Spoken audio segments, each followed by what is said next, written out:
Hi everyone, I'm Mark, And I'm Alex. and this is Final Stop for Final Fantasy Talks.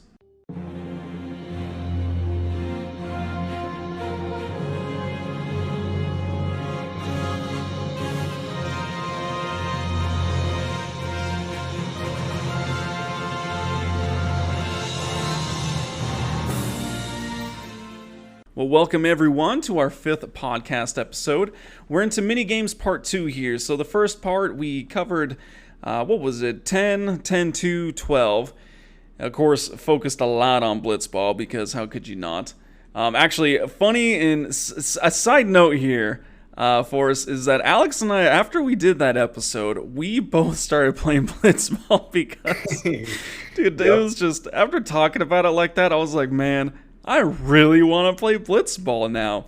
And so I started doing what I'm calling the Luca challenge, which is like as soon as you get Blitzball unlocked, obviously first time you're at Luca, just using only the players available at that moment, going all the way. And so it's been very interesting. It's been a lot of fun so far. What do you got going with Blitzball? I mean, I was gonna try and stick with the original Aurochs, but I That's just rough. couldn't do it, man. It's just so much temptation. So I think I just ended up Yeah. getting kind of doing like a hybrid team where I went and got Kyuri at center and Rop as my defender because Okay. Rop is such a good defender, man. It It's is. hard not to pick him up for that. Dude, So and it's um, it's hilarious that you say that because there have been so many players that have become available that I'm just like, oh, like this is really tough to not just pause exactly. and go and get them, but I'm not. So, anyway, side note, thought that was pretty hilarious that just from us talking about it really made us want to play Blitzball. But for this episode, we are going to go ahead and we're going to backtrack a little bit and we're going to do Final Fantasies 7, 8, and 9, which it's kind of interesting with it because while 10 for the most part, had, I mean, Blitzball so in depth. 7, 8, and 9 didn't really have something that was like super crazy. We have Triple Triad, which we will be hitting on, but instead it was kind of the flip side. They had a lot, like a ton of tiny little mini games all over the place. Little Just side quests and things like that. exactly, and they're just a lot of them. Most of them actually are just kind of one-offs. You can never do again because it's like part of the story or something. But just I kind of like it. It's really cool. It kept things interesting. You know what I mean? Like it kind of broke up the story, and well, I mean, in kind of in that sense, not even on that topic, but kind of starting us off with Final Fantasy VII is Fort Condor, which that's actually kind of just goes against what I was just saying, because you can return, you have to return to complete it. But Fort Condor, in general, I think all of Final Fantasies was really cool. It was kind of like a tower defense, like it was way different, something that wasn't kind of like anywhere else in Final Fantasies. What'd you think? I loved it. I absolutely loved that minigame. There was definitely a lot of things with it that I didn't know. For example, so a couple of times ago, playing this game, I did a perfect run, and there are a lot of battles there, optional battles that you can get into and things like that. Yeah, overall, I really loved it. It was a really good minigame. It was just kind of going into the units and stuff. Now, oh, it's been a rough couple of weeks, and I haven't quite been able to get into 7 and do these. So I'm kind of blanking on a lot of the actual unit names themselves. But I guess to just kind of give my strategy on what I liked is I kind of like the little boulder one, right? Where it kind of it sent down little boulders or the Oh yeah, catapults. yeah. I kind of like setting up a couple of those and having a couple of the range guys and a couple, I kind of like I balanced it out a little bit. And that's generally how I kind of went through it. Obviously you got your attackers, you got your defenders, you got kind of the range, like I said, and the catapult and stuff. So you did have your different types, and I know they had different costs and all that. I don't ever remember there being an issue like, oh, I'm flat out broke. I Yeah. can't buy any. I don't remember that. I never had a problem with that either. Yeah, It was I don't think their costs ever being an issue, but I kind of like it. It was quite a bit of variety with that. And then not only that, and I totally forgot about it, but there's a lot of rewards, aren't there? Oh yeah. I mean, so a lot of these you can actually get some pretty good stuff. I think the first time that you do the battle there, it's optional, but you can get a magic comb for red. It's actually pretty good at that point in the game. It's got double materia growth, and then I think the one after that is a peace ring, which is also a pretty good accessory at that point. I think it's don't quote me on this, but something like darkness and silence, I think. Okay. But a lot of them you just get like high potions, X potions. Later on in the game, you get elixirs. But yeah, the units, I used to play really defensively. Like I would put, the tri-stoners out there, do a lot of the catapults, all that kind of That's stuff. right. The But tri-stones, yep. it has worked really good, man. All that aside, like it was really fun setting it up. I think that was the most fun, part of it was kind of setting up the units and just kind of waiting and seeing what happened. And unfortunately, it was just always really easy. I don't know. Maybe I was overkilling it with units. Maybe I just always had way more than needed and all that stuff. But it was kind of now, granted, as a kid and young, I don't remember. I really don't. But as an adult and going back to it and setting up, it's like, come on, man. Like, can you guys throw something at me here? Like, I only have four guys there, and they're just like blowing through. Bum, Yeah. bum, bum. And it's just like, oh, they're Yeah. dead. Okay. It's just, yeah. It is very easy because later on I learned the strategy of, just putting one attacker at the very bottom, like the max. Yeah. And then you just have him go and he pushes the line further and further down. You just keep putting attackers, blitz them out, and it'll be over with like 7 units or something like that. Just use attackers, defenders, and shooters, and every time they spawn at the bottom of the map, you can pretty much put your units right there. So Yeah, that's true. there was some interesting stuff where I don't know. I mean, kind of going back to what you were saying, it's such an easy mini game that I don't think a lot of people actually lost and had one of the enemy units get to the shack at the top. That's true. So if you do, you have to fight a commander Grand Horn, I think, or something like that. Yeah. Basically, the way it goes is if you lose that fight, it's a game over, just like you would if all your units died in any normal battle. Right. And I guess technically Shinra take control of Fort Condor. The weird thing about this one, if you're doing a perfect run, is the item called Vigorous Claw, which basically inflicts Petrify on any enemy unit. It's super rare in this game. I don't know why they made it so rare, but it's either fight Commander Grand Horn, one of the first, I think, first of 7 battles at Fort Condor, or it's got like a 30% drop rate from an enemy. Gotcha. So, and that drop rate decreases every level higher you get to where it's basically you can't ever get it. So, just kind of a fun fact. I don't know why they made that item so hard to get. Yeah, that's interesting. And what, like, as you go on, if you keep, like, because obviously with Fort Condor, you return after a while and you do another battle, you return after a while. And so is it advantageous to just let them come every single time? You know what I mean? Like, not even to place any guys and just fight the dude? Not really, because once you get past the 7 battles, or it's somewhere around there. There's thresholds to where then the Commander Grand Horn will turn it. He'll be a level 25, and he doesn't drop anything. So Okay. it's not really in your best interest to be fighting him because it's not, you're not going to get anything out of it, and you got to sit there and wait for the enemy unit all the way to the top of the Yeah. map in that mini Yeah. game too. So the very last battle, the one for the huge materia, if you just let all the enemies go up there, get to the shack, you can get a Imperial Guard, which Oh. is pretty interesting because I never knew about this. I think I looked it up on a FAQ or something like that. Yeah, it's quite interesting about that. You know what I mean? It's like just you have to let them up in order to get some of the items or easier obtain them. Oh, Fort Condor.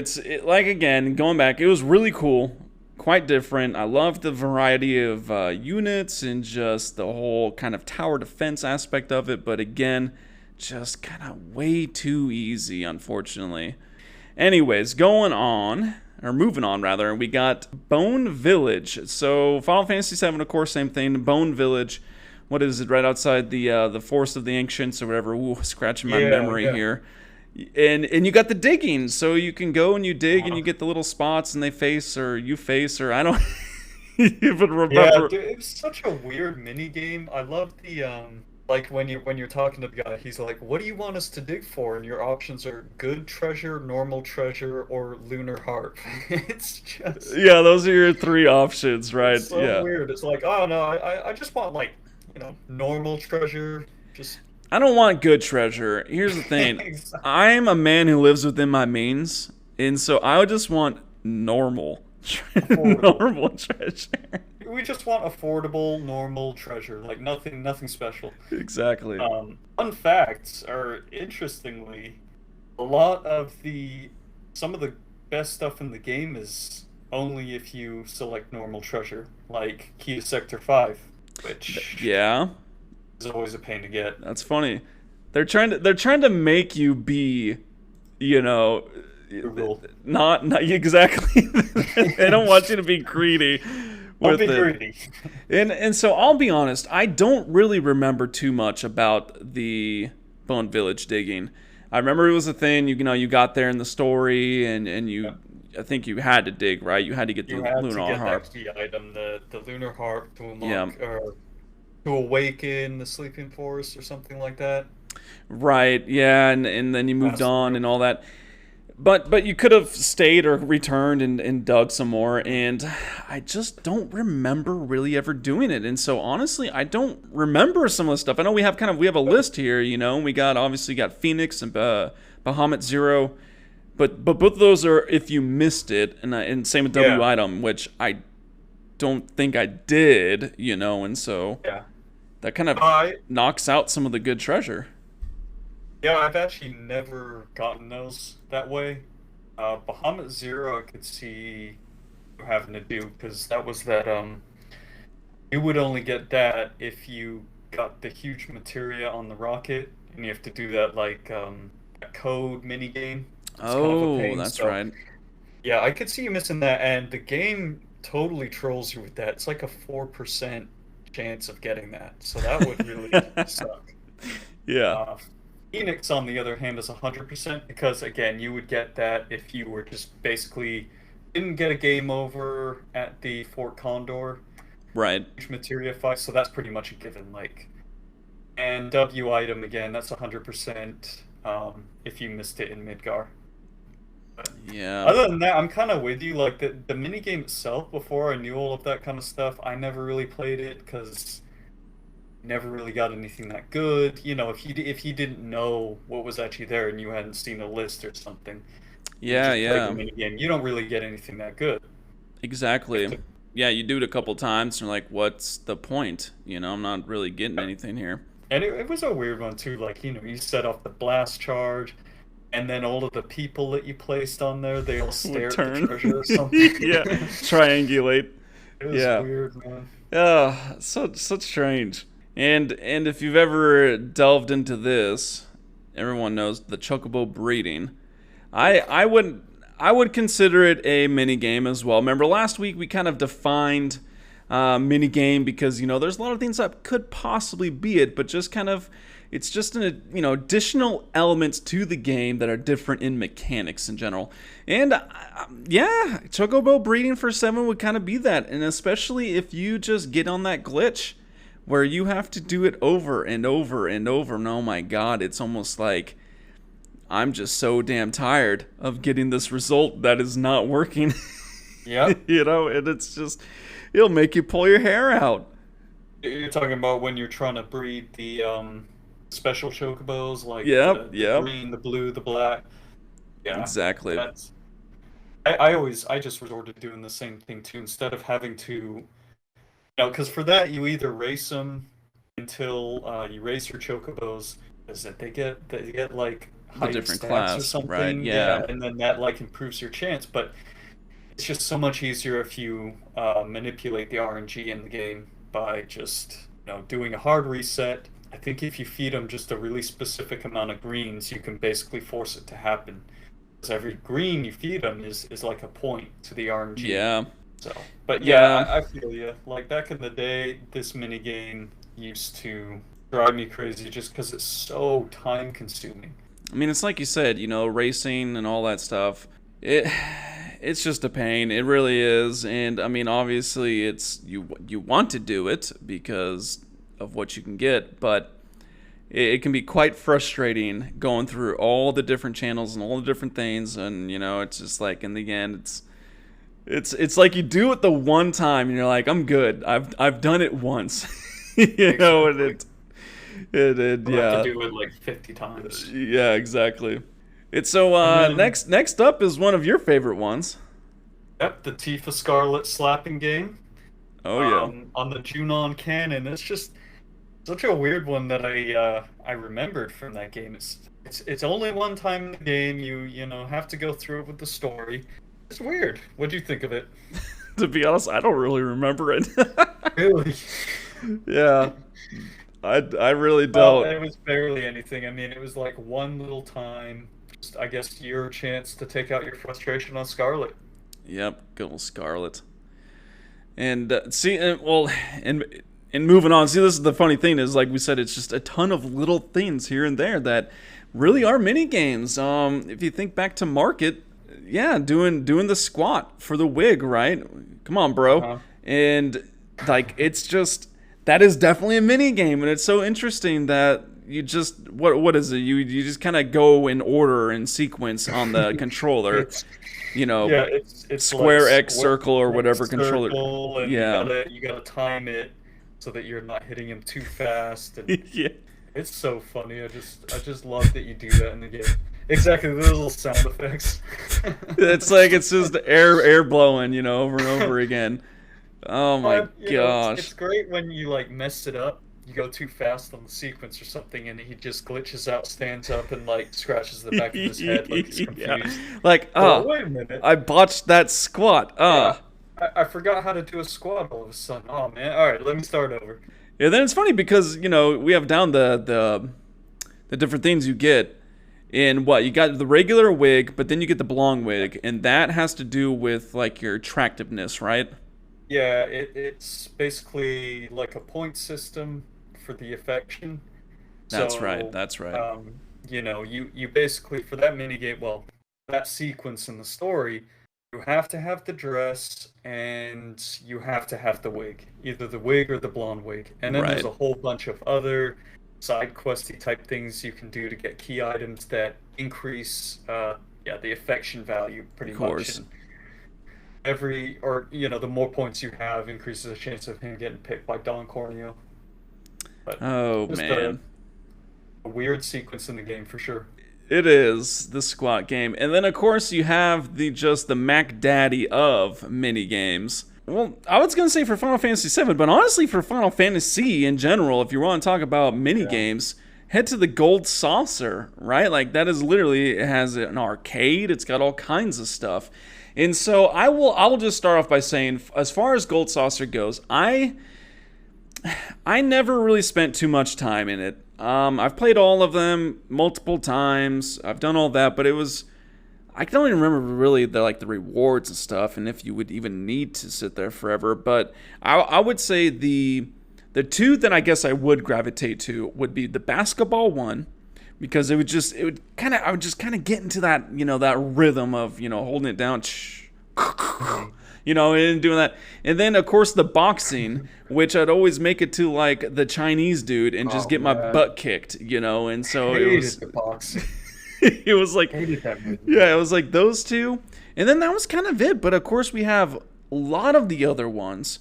You got the Mog House, which, kind of was weird.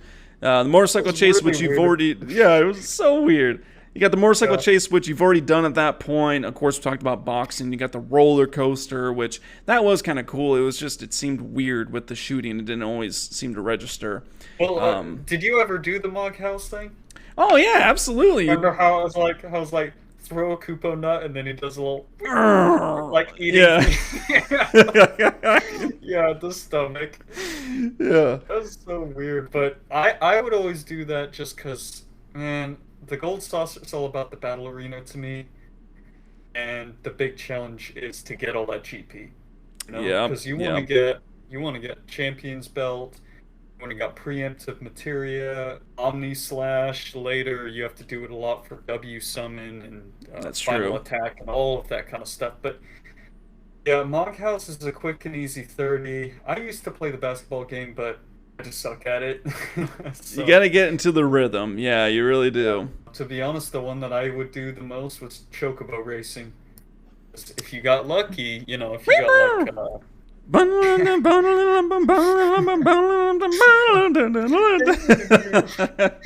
if you got lucky and you won, you know, a turbo ether or a Wahoo! mega elixir or something, Yeah. that was like 300 GP. And then for Battle Arena, you're just set. And I Yeah. agree with you. Roller coaster absolutely sucked. There's some really interesting like missable items that you can get there.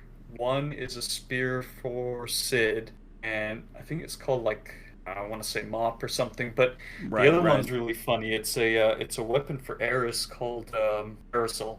There's And if you don't get that, yeah, and if you don't get that before Temple of the Ancients, you miss it. you can't get it, huh? All right. It changes over to the spear, and then.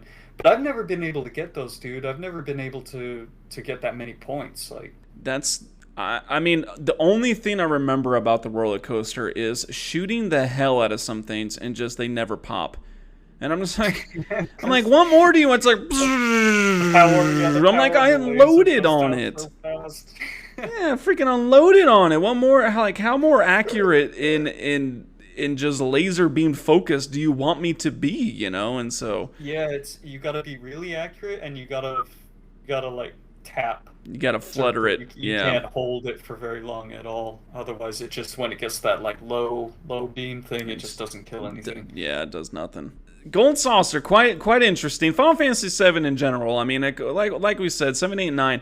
Now 8 and 9, I'd wager kind of do have a main mini game. 7, I don't think it really does. I mean, I guess the biggest thing you probably could say was maybe Chocobos, just between Yeah. breeding and racing. But other than that, Yep. like it really doesn't kind of have a ongoing whole game mini game that you can just do at any point in time, you know, and stuff. And so I'd have to say the Chocobo.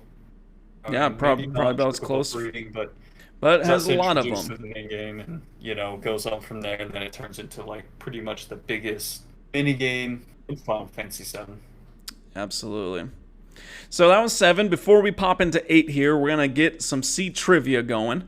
Alex is rank 3, is what he is. So, Oh man, woo, climbing on up climbing there. them ranks. Yeah, yeah, we'll throw some easy ones at you still here, but yeah, let's get to some C trivia. Let's do it.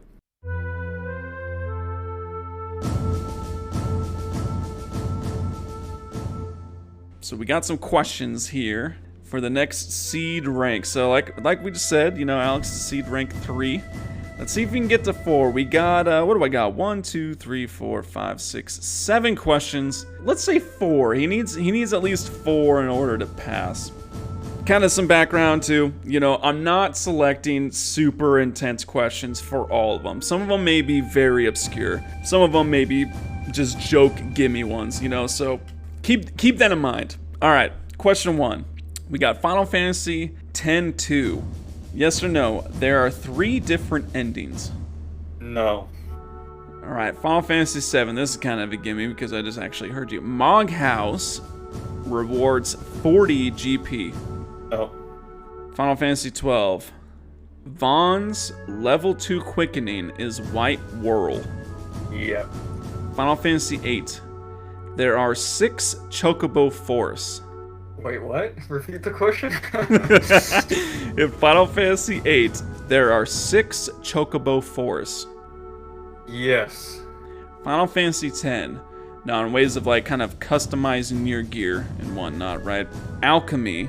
So like, you know, the The ability alchemy that you put on your weapons or armor, whatever it is, requires healing waters times 5. Yes.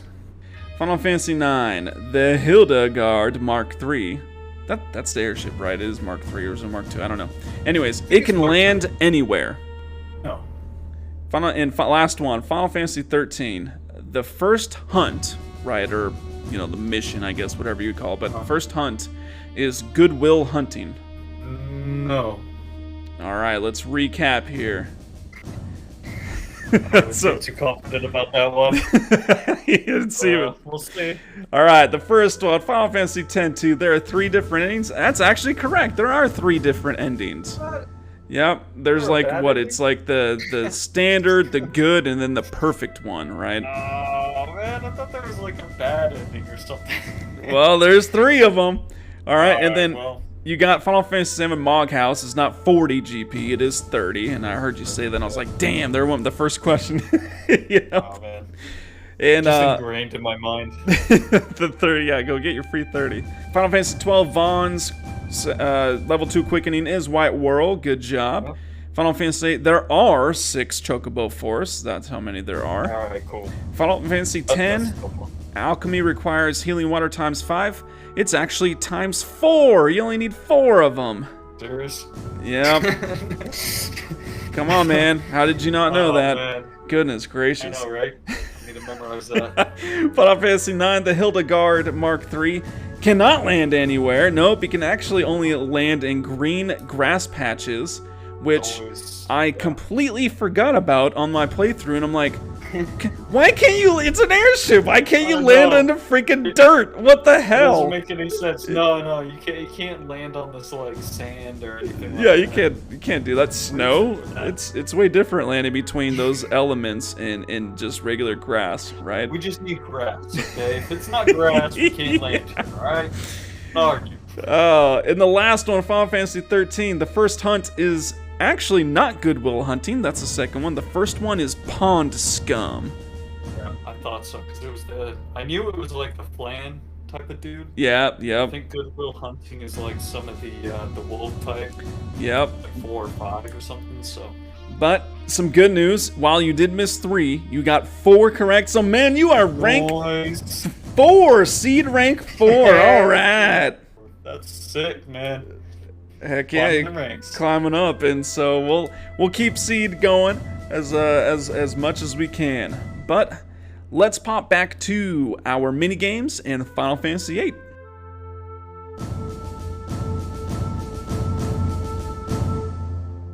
So with Final Fantasy VIII, there actually aren't that many mini games. There really aren't. I was trying to think about as much as I possibly can. Obviously, we got the big one, which let's just not talk about at the moment. But other than that, there really wasn't that many. Obviously, the big one is Triple Triad. And quite honestly, I love Triple Triad. That game was amazing. It was fantastic. So involved. So many things. And I never owned the strategy guide growing up. And so a lot of the different kind of stipulations with a lot of these cards I never knew about until years later, and even then, I still don't know a lot of it. And I have the guide now, and so it's just crazy. But what are your thoughts on Triple Triad? I really loved it. Aside from some of the cards, some of the rare cards are just an absolute nightmare to get because of the rules of the game. But I liked it a lot more than Final Fantasy IX's Tetramaster, which we'll get into later. Which we'll get to. Yep. Yeah, just because it wasn't quite as random, you know? It was pretty simple aside from the rules, you know? If you just had open, one trade rule or something like that, then it's just pretty much whichever card has the higher number on that side, wins. Yeah. But later on, of course, I'm just thinking of nightmare cards to get like Alexander and Laguna on the lunar base. There's ways to manipulate the card rules, but you can't do it there because reasons that we'll probably get into at a later episode. But, absolutely. Yeah, overall, I would have to agree with you. I think it was a great game. Yeah, and kind of hitting at what Alex just said there. We will most likely have a podcast episode that is just triple triad. So while we'll talk about, quite a bit of it right now, we are not going to dig super into it because oh Be a my whole gosh, episode. is there so Yeah. much.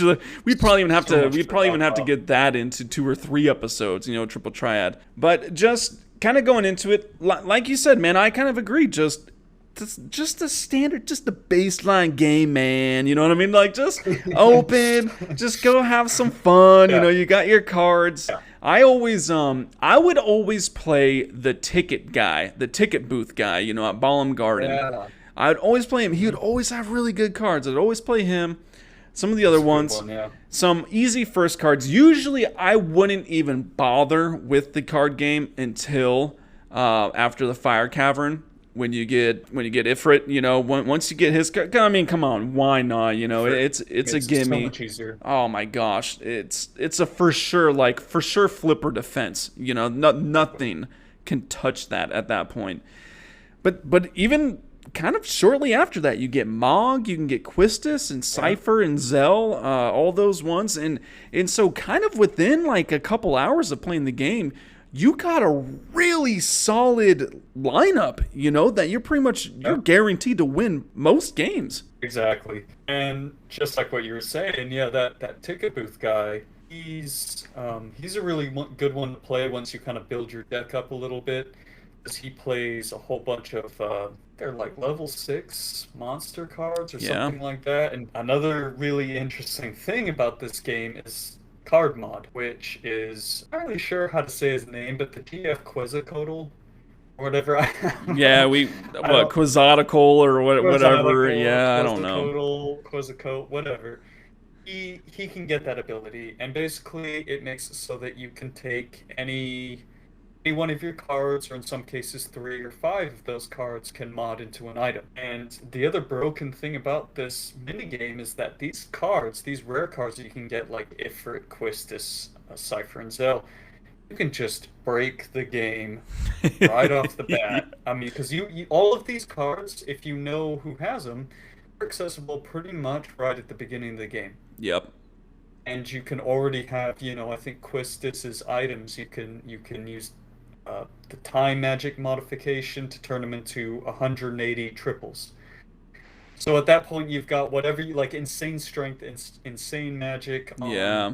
2 characters. Yeah, which and we will get to Final Fantasy VIII, absolutely, and we will absolutely have to talk about card mod, just because I mean that alone right there is a game breaking Huge. thing if you so choose to go that route. Final Fantasy VIII, I think, is the easiest game to make as easy as you want it. You know what I mean? Yeah, And by so far. and solely because of card mod.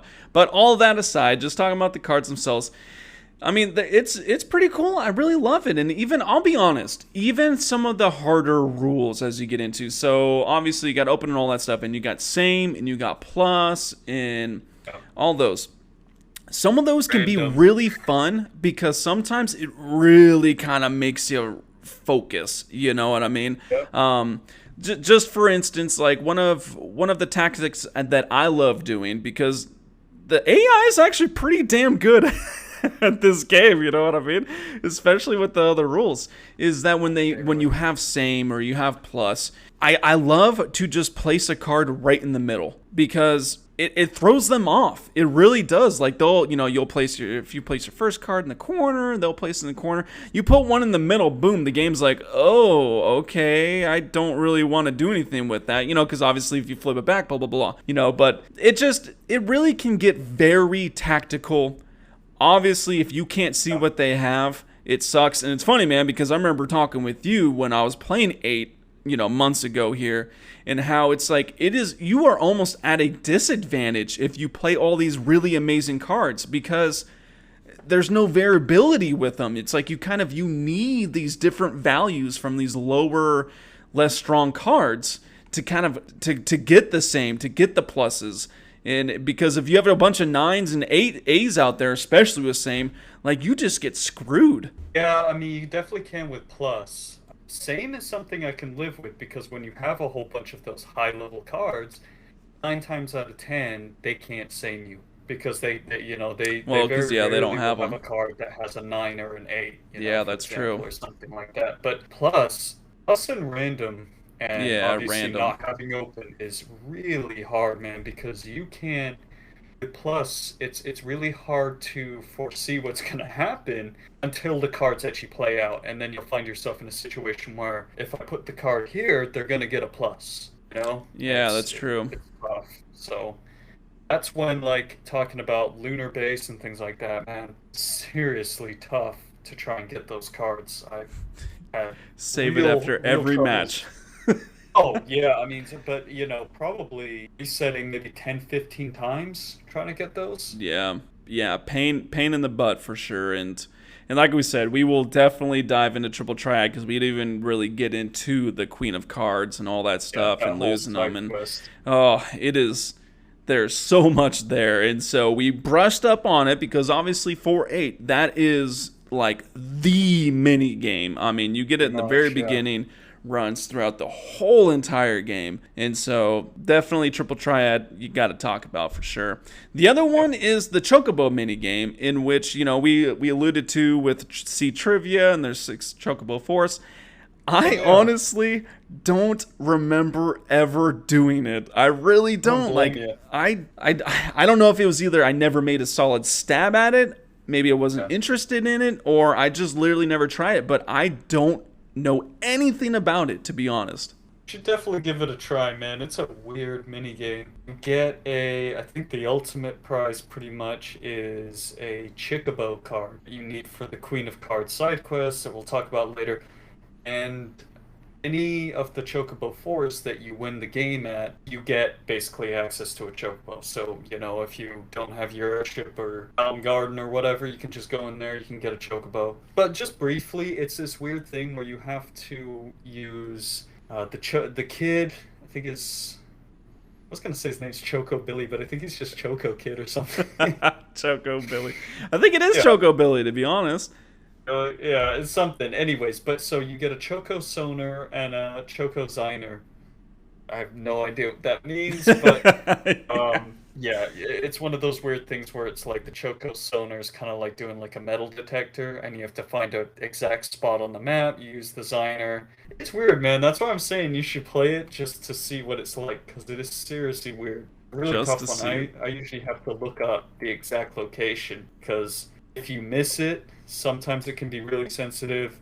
Chocobo comes down, steals your whistle. You have to buy another Oh, one what the for like hell? 3,000 gil. Yeah, I'm serious. It's super weird. It like comes down, lands on your head, steals your whistle. Goodness gracious. Well, Oh man. yeah, I think I will have to try it out. But that is the second mini game we got for 8. And then really honestly, we just kind of have some quick ones. I was thinking about it. It's funny I wrote it down because I had no other way to describe it, but I wrote down to Punch Fest with Squall versus the Galabani soldier. When the two Gardens are fighting each other and he hops on Like like the little what is it? The kind of the exoskeleton suit thing that has the jetpack. I don't like know a what. jetpack. And yeah, and you sit there and you have to what? It's either like you can knee, you can punch, or block. Is that your 3 options? And I knew exactly what you were talking about because I hate this mini game. But So Punch Fest, annoying. it's funny because when Alex and I toss these things together, we kind of we write down our ideas and all this stuff, and it's in a Google Doc and we look at it all that. It's funny because I just said basically all I do is I kind of just mash the buttons. I'll just sit there and I never block. I don't think I've ever blocked on that. I just try to punch and kick my way to victory. And he was like, and Alex was like, I second that method. Yeah, it really works. It does. I think if you just alternate between the two, you can get in this like pattern where he keeps getting hit just before his punch is about to connect. Heck yeah. Another really weird mini game there is the Laguna versus the Ruby Dragon part. Yep. That sequence in the game. Not Dude, really it's too much. I mean, it hysterical. was a funny, yeah, it's a funny scenario, but just a really weird mini game that they threw in there. Yeah, and for that one, I think it's even simpler, right? Isn't it just like attack and then Where, dodge? yeah, And so, defend or something like that. yeah, it's And I don't think you can be as aggressive as with the soldier. I think you do have to kind of defend yourself every so often. But I mean, that's kind of all we got for 8, you know? I'm sure That's there's all kind we of could a think few of. other ones, but like just There's a little mini side quests and things like that. Like you've got the poo poo little alien side yeah, quest thing. yeah, that's true. You've got the Opal Lake side quest. These are didn't really put them down as mini games Yeah, because like what we were saying about mini games, it's not really that unique. It's the same kind of thing. it Like the is. mechanics are all just in-game kind of mechanics and things like that. So Yeah, and so we got the soldier and the ruby dragon. I mean, yep. that's kind of what it is, and obviously triple triad. But overall, that's kind of what we got for 8. And so we'll keep this party train going. We got 9 coming up, but let's do a bold move first here. So let's hop to it. Get some bold move action. So what I got for bold move this week, and of course backstory for it, as always, is Alex and I, we choose one thing from one character over any of the Final Fantasies that we just think was a bold move for either saying and or doing. So mine this week is I got Titus. God, so many bold moves out of that guy, isn't there? Yeah, And what is it this time? my bold move for Titus is, whoa, he's got to tell Waka. I thought I told you not to tell Waka. Like, Titus, bold move, man. She literally just said, don't tell Waka about Yuna's heritage. Whoa, I gotta tell Waka. That was such a weird sequence. Oh, I it always thought was. the same thing. I'm glad that you chose that one because I always just thought that was so weird. It's like, why did he say it like that? I think it's like some lost in translation thing, you know, going on with the voice acting in the But still, it's hilarious because don't tell Waka about he doesn't like, you know, blah blah blah. And Right. I mean, what did he even mean by that? I gotta tell Waka about the game?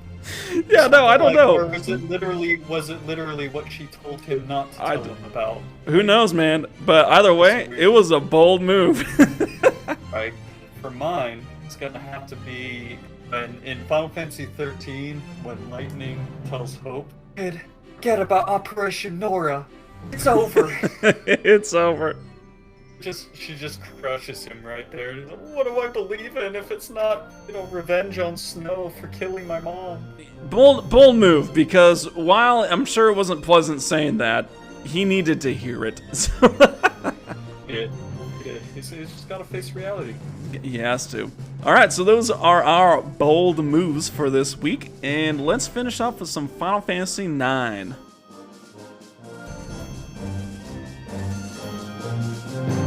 Kind of the same thing, I guess, with 8, where it has some smaller ones, but also has some larger ones as well. It has a little bit more than 8 did, in my opinion. The first one, of course, you encounter almost first thing with 9, and that is jump rope. Woo! Oh yeah, the jump rope game. I think we've talked about on one of the episodes prior to this. It is everything that I hate in a game. It's jump rope. Brutal. Seriously, it's basically like you have to be a human metronome. Dude, it's really bad. Because you've got to be perfectly on it. Yeah. Well, that's the thing. Now, can you ever go back and do jump rope again? Yes, and Okay. that's the nice thing is that it actually isn't visible. I believe you can play it in Disc 4. Okay, so that's what I was thinking because I was, 9 is actually we are getting in. We're gonna be getting into 9 in our upcoming episodes here. We're gonna switch gears from the minigame series and we're gonna do some Final Fantasy 9, which I'm really looking forward to because I just recently made a pretty darn good stab at the story and the playthrough. But anyways, I was gonna say because I did in the beginning, but I don't remember ever seeing it again. Granted, I have not gone back. Regardless, I don't care. I'm not going to do it because I can never make it past. I think my best recently here is like 8. Seriously. Which I didn't get anything for. No, man, you gotta get at least 20. Yeah, it's So I ridiculous. got 20 for the first one. 50 is a Cactar card. That's what I usually try to go for because at that point of the game, 50, it's pretty tough to get. You definitely have to kind of like get the swing of things, but Cactuar card at that point's really good. And then if you go really far, I think it's like 100, maybe it's 100 is Genji card. You get Tiger Racket card at some point, maybe like 300 or something, which I can't even imagine doing Dude, that. I can't imagine. Like, it gets so fast from 50 to 100. And then, of course, and everybody who's tried to get the platinum on Final Fantasy IX, the platinum trophy on PlayStation or Steam or whatever, you all know the key item, King of Jump Rope, and the gold trophy, I believe, for that. Absolutely insane. You've got to get 1,000. You got to get 1,000. I can't. straight. Yeah, I can't even imagine. And you know what? I can't even imagine. I can't imagine the people who have gone to 878 and Right? missed it. Like, just, Yeah. I mean, I've played a lot of video games, and I've played a lot of video games where you know, your progress is not saved. I'm thinking back to my old Sega Genesis days too, and all that stuff. And you put so much time into it, you get to it, and then something happens, and you either game over, or you lose, and it's literally you stop and you pause, and you just like it's just coming over you, like, yeah, that just happened, and it kind of just makes you say, you know what? Screw this. You know, like, oh my god. Can you imagine? Or even 991, you get there, and then you just, you know, you're human, and you mess up, and it's just like, oh my gosh, like, Yeah. literally 9 away. There's techniques I've read about ways that you can, like, think if you do it just by sound and you don't have like the scream to distract you or anything, Yeah. there's ways like that. It is pretty crazy from what I've heard though, because actually, it changes up the whole time. I think at 300 changes to kind of like a double tap, like a Yeah. it's just, I mean, and then it'll do a quick switch back to the like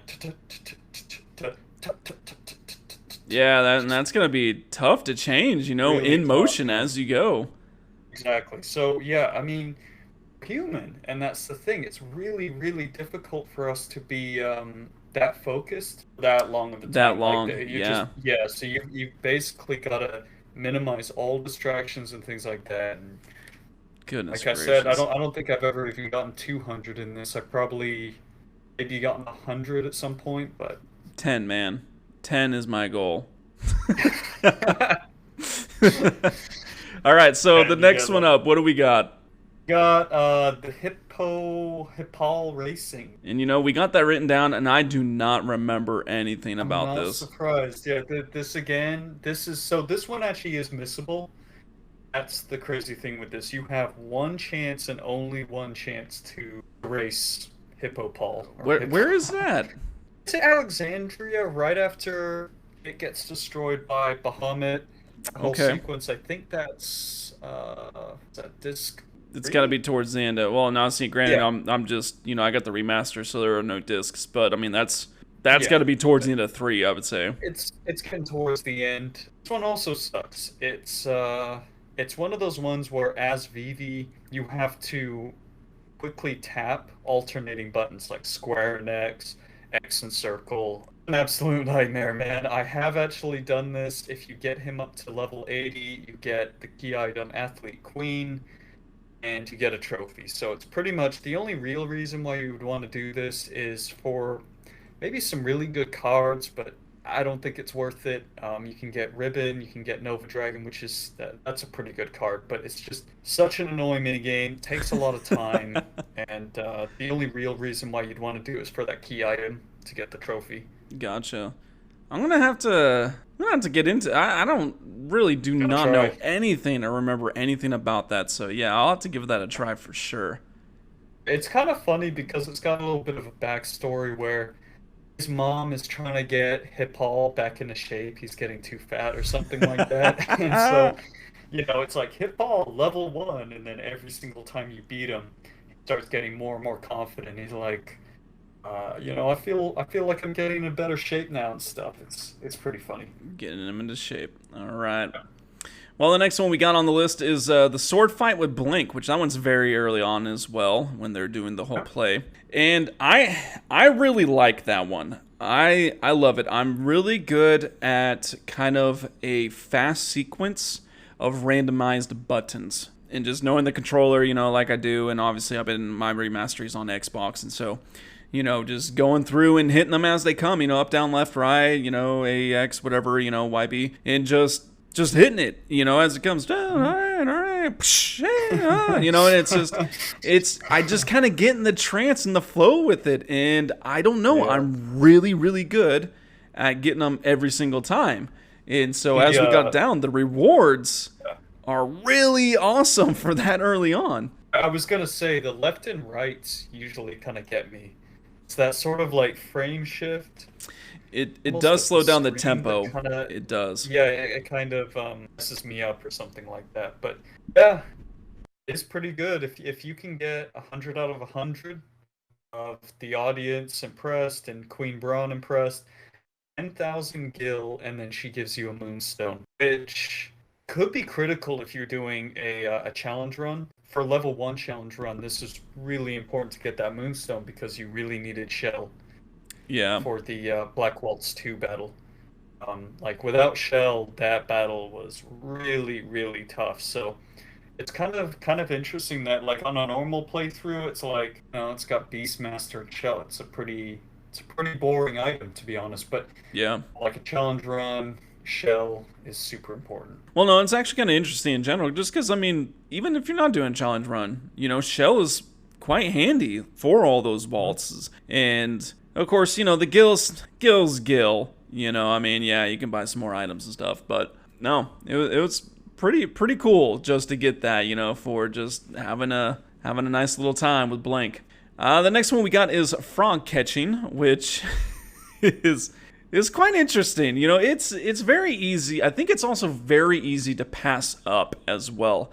And if you're not really into exploring, you can go and get Cuna and stuff, but you don't have to go back into it or explore the swamp or anything like that. And so I almost forgot about frog catching on this playthrough because I almost just went on my merry little way, and kind of just ran on by, and then went back. I'm like, oh my gosh. I was like, I totally forgot about the frog catching. And kind of as we have down, like, there are some really good benefits early on. Yeah, to me there is, like, if you get 9, which you can get pretty early in the game. Pretty much by the time you get to Burmecia, that first swamp, you could probably get 9, The Silk Robe, and the reason why that's such a good item at that point in the game is it teaches you ability up. Oh, yes. Which is awesome. I think the other way you can get a Silk Robe is through the Chocobo Treasure. I think, the frog catching... Can you synthesize it at that point? No, see, that's the thing. The best you can get at that point is Cotton Robe. Okay, that's right. That's pretty good, but Silk Robe is seriously good because you can teach VIII ability up, where normally, like, if you're not doing the Chocobo side quest or anything like that, you don't get a Silk Robe until Reno or something like that. You have to wait quite a while. But yeah, and then the other thing, obviously, about the frog catching is if you get Kina's blue magic skill frog drop, the more frogs that you have, the more powerful it gets. But yes, it's not really a practical move. It's, you have to get so many of those frogs. I think in my game, my playthrough that I'm doing, I think I got up to like maybe 20 or something, and frog drops doing like 250 or 300 damage. Yeah. So. I was going to say, I'm pretty sure what it is the number of frogs you've caught times 10 is what it is. And it gets exponentially higher. So. Yeah. And, it's interesting because, like I said, I've been doing my playthrough and all that stuff. And I was like, oh, gosh, I really need to power level and all that stuff. And so I was just kind of looking on some things. And they say, like, the best, the quote-unquote best, in which, of course, again, we're getting into 9 and all that. But quote-unquote best party, all that. And it had Cuna in there. And it'd be like, oh, with frog drop and all that. But I'm like, you guys are crazy, though, man. I'm not catching that many frogs. Like, I don't care. I don't care if she's going to max out at 9,999. Like, that is a ton of frogs. So many frogs to catch. Like, I just don't care that much about that. But frog catching. Good pastime. It I is. mean, It it's is kind there. of fun to do. I do like it. I just love, and of course, again, we'll get into nine. I love the banter between the Final Fantasy IX characters, and so I kind of love when you go and I catch frog now. And it's like, yeah, go ahead, and it's like, you done? Yeah, I done. Yeah. It's just, Yeah. it's pretty good. It's pretty. Quina is such a funny character throughout the whole game. And then, yeah, like the obsession with frogs, seriously. And yeah, eating frogs. Mhm. Yep. It's like in the game, I love that part. It's like, Sedan's just like, yeah, there's plenty of better things in the world than frogs. Yeah. It's just like, really? Trying to when they're trying to pick her up. Absolutely. Well, and so this kind of brings us to, I would say, well, what one of the two major mini games of the game, and that of course is Definitely. the Chocobo Treasure Hunt, in which, oh man, so much to unpack here. It's crazy. I love Chocobo Treasure Hunt. I love, well, it's a love hate relationship, as I should say, because while very fun, very good music choice, by the way. Yep. Back to the sword fight. Yeah, dun-dun-dun-dun-dun-dun-dun-dun. Yeah. Great stuff. But as we have down, my God, will Quah? When it's all caps and you got all the exclamation points, will that drive you mad? It's like I'm sitting there, dude. There's been times where literally the first one I've encountered, I will peck all around in a circle and I'll go back and forth. I'll go up and down. I'll go in a circle clockwise. I'll go in a circle. I'm like, where the hell is this damn treasure? It's like, oh my God, I have pecked like 50 Yeah. times. Like, You have to be really actually precise. I mean, I wonder what the area is around some of those treasures to where you can get them. Because honestly, I have been there too, and I think anybody who's played this game, knows how frustrating it can be. Where you're like right there, and you know it, and if you literally covered the whole area, but you can't yep. get the queer, little thing to dig for the treasure. So Can't find it. Yep. It's like I have tried in those frustrating moments. I've tried to really hone in on where I'm pecking, and then I hit it, and I'm like, I swear, I've hit that like 15 times already. In which I will say, out of the two places, I will say three, I guess.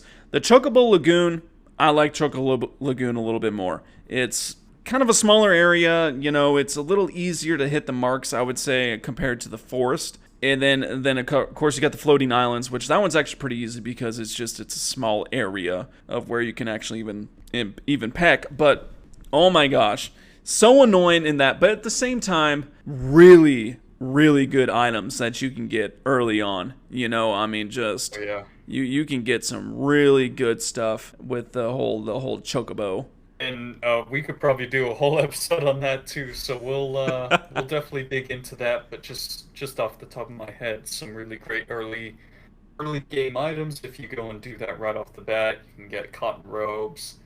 Draminus boots is a pretty easy one. Yeah. You can get the book staff, I think, pretty early, which is also just amazing. So yeah, it's a frustrating game at times, and I agree with you too. I like the Laguna quite a bit, even though, like what you said, that time's cut in half and stuff. But the Chocobo Forest, once you get the mountain Chocobo, just becomes there's too many areas. Too many It's areas. like Yep. Got three you have to spots. search the whole bottom, and then if it's not there, it's like, well, it's one of the two little upper areas. Yep. So Yeah, uh, and also it does help if you don't try to just power through it all at once as well. So if you're kind of just giving it a go every here and now and then, as you play through the story, it's a lot better than waiting until the end of the game, and just like doing it all at once is woof. Because I kind of did that. I did about maybe 15-20%, and then the 80% was all at the rest of the end of the game, and it was like, oh, just make it stop, yeah, but I feel you. the one of the last ones for 9, and I'd say obviously the other large one that we kind of alluded are the cards, right? So Tetramaster, wow.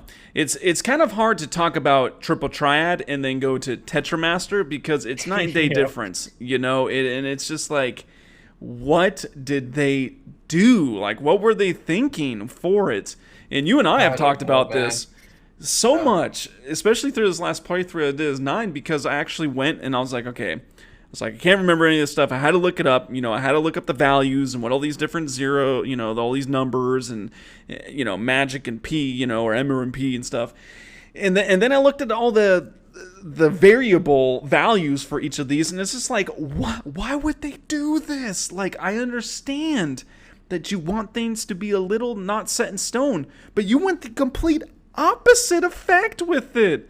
Like, the variability is just off the charts. Yeah, it drives me crazy, man, because every single time I play 9, I'm like, okay, this time I'm really gonna, try and collect all the cards and play a Yeah. lot of Tetramaster and things, but seriously, my experience has been that there is way too much variability with the randomness. I mean, it literally makes no sense. It's like the amount of times that some card with like 0 physical or 1 physical will be a card that has 2 or 3 defense. That shouldn't happen, I mean, Yeah. it happens way too often, to be honest. You'll have a really Exactly. good card.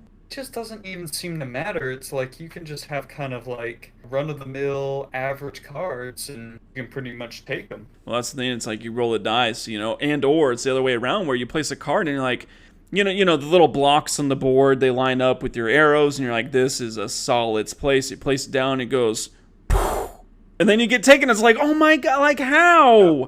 How did you get flipped, man? It's like my defense is like 3 higher than your attack, but the variability was like, oh, I'm gonna give you the lowest roll possible while giving them the highest roll possible, almost every single time.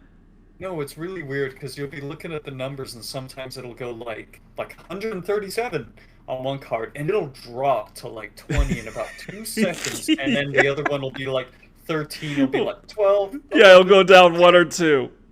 That is the other thing too, right? Is while you have the values for your attack, they still increase and decrease at just bizarre, it doesn't make any sense. The rates of the decrease, I get that I guess it's trying to make it proportional or something. I'm not really sure.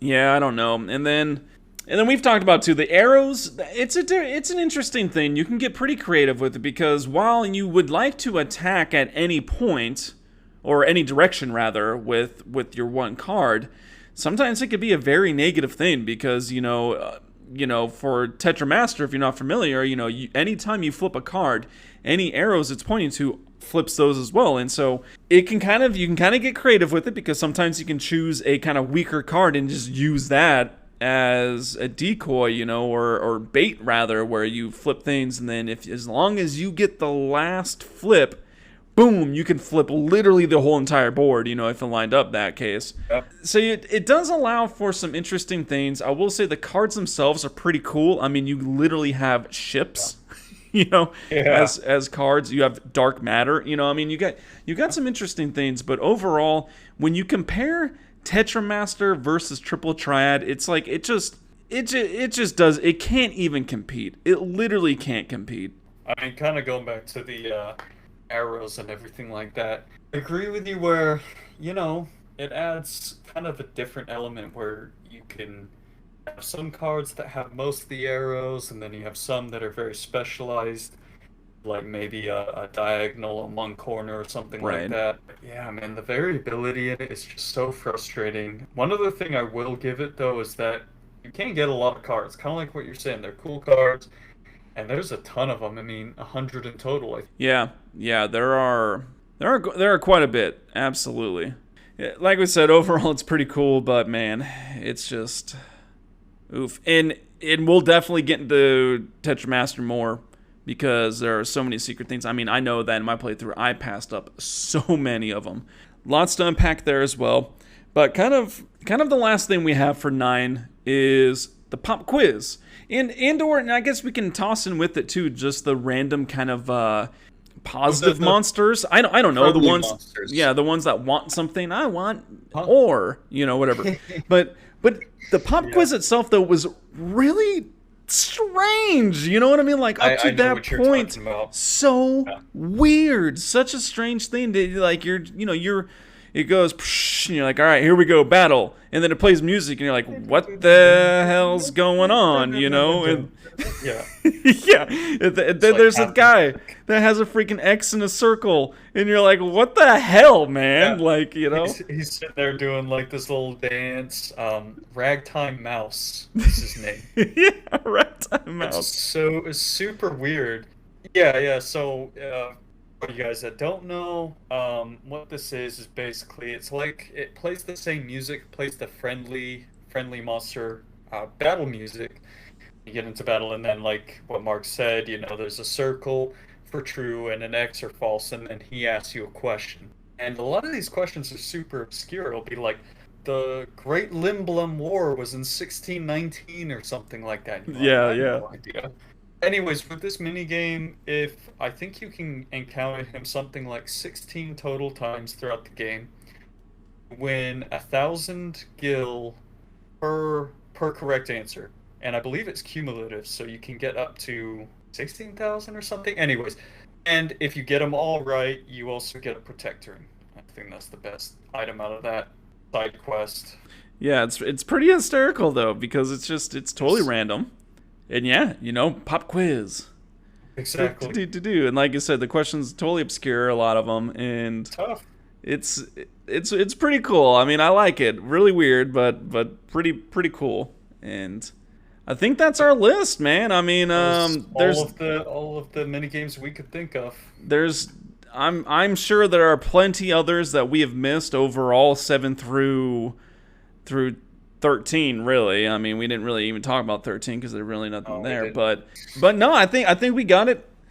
That was all that we have written down, at least for 7, 8, 9 for this episode. So if you guys have any other mini games or what have you, be sure to let us know if you feel it should have made the list here. A lot of these we're also running off memory, right? So I mean, I'm sure we definitely have missed some things, but overall, I think pretty comprehensive, and I had a lot of fun with it, man. I had a lot of fun revisiting some of these things, and the good, the bad, the ugly, right? And Oh, exactly. It's like some of these mini games just makes me feel like I have flashbacks or something like that. yeah, Like the jump rope mini yeah, game and Final Fantasy VIII one. PTSD. So exactly. Yeah. So, a lot of fun.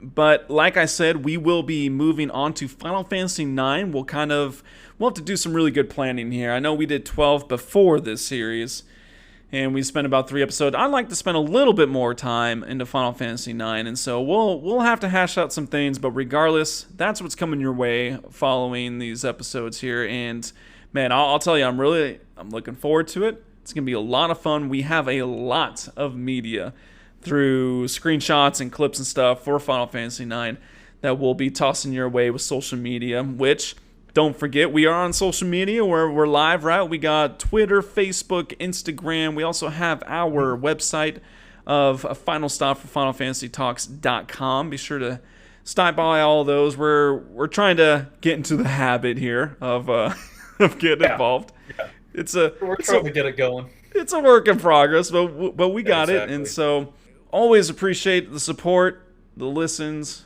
and yeah, thank you so much, guys, for stopping by, spending your time with us, and like I said, Final Fantasy IX coming your way really soon here. I'm Mark, I'm Alex. and this is Final Stop for Final Fantasy Talks.